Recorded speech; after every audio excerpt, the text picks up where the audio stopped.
Hyderabad Jubilee Hills check post దగ్గర BMW car బీభత్సం సృష్టించింది. అతి వేగంతో డివైడర్ను ఢీకొట్టింది. మధ్యలో కారు నడిపినట్లు పోలీసులు గుర్తించారు. ప్రమాదం తర్వాత డ్రైవర్ పరారయ్యాడు. మాలిక్ జెమ్స్ అండ్ జ్యువెలరీ పేరుతో కారు రిజిస్ట్రేషన్ అయినట్లు పోలీసులు తెలిపారు. ఈ కారుపై చలాన్లు పెండింగ్లో ఉన్నాయని చెప్పారు.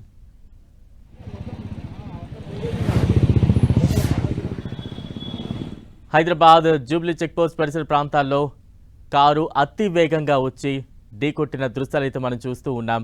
దానికి సంబంధించిన విజువల్స్ ఒకవైపు కారు చూస్తున్నాం, ఒకవైపు ఆ కారు బలంగా ఢీకొట్టిన పరిసర ప్రాంతాలు ఏ రకంగా అయితే మొత్తం ఆ కాంక్రీట్ వాల్ లాంటిదంతా కూడా పగిలిపోయిందంతా చూస్తూ ఉన్నాం. అతి వేగంగా వచ్చి డివైడర్ను ఢీకొట్టడం వల్ల ఈ ప్రమాదం చోటు చేసుకుంది.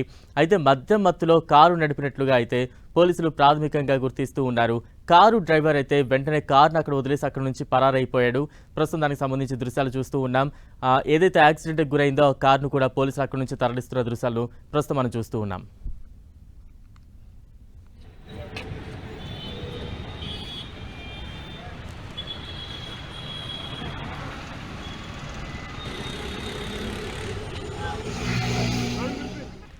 జూబ్లీ హిల్స్ చెక్ పోస్ట్ వద్ద BMW కారు ఆ డివైడర్ను చాలా బలంగా ఢీకొట్టింది. అతి వేగంగా వచ్చిన ఈ కారు బలంగా ఢీకొట్టడంతో అక్కడ డివైడర్ కొంత విరిగిపోయిన దృశ్యాలు అయితే మనం చూస్తూ ఉన్నాం. రాత్రి అంటే చీకటి సమయంలో ఈ ప్రమాదం జరిగింది. మధ్యలో కారు అతివేగంగా నడిపి ఈ ప్రమాదానికి కారణమైనట్టుగా పోలీసులు ప్రాథమికంగా గుర్తిస్తూ ఉన్నారు.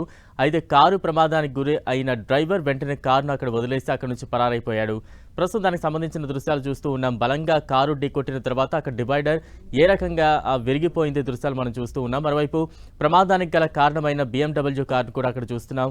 ఎయిర్ బ్యాగ్స్ కూడా ఓపెన్ అయినట్టుగానే ప్రస్తుతం అయితే అక్కడ దృశ్యాలు చూస్తుంటే మనకు అర్థమవుతోంది. మధ్యలో ఉండి ఈ ప్రమాదానికి కారణం జరిగుండొచ్చు అంటూ కూడా పోలీసులు ప్రాథమికంగా గుర్తిస్తూ ఉన్నారు. అయితే ఆ డ్రైవర్ ప్రమాదం జరిగిన వెంటనే కారును అక్కడ వదిలేసి అక్కడి నుంచి పరారైపోయాడు.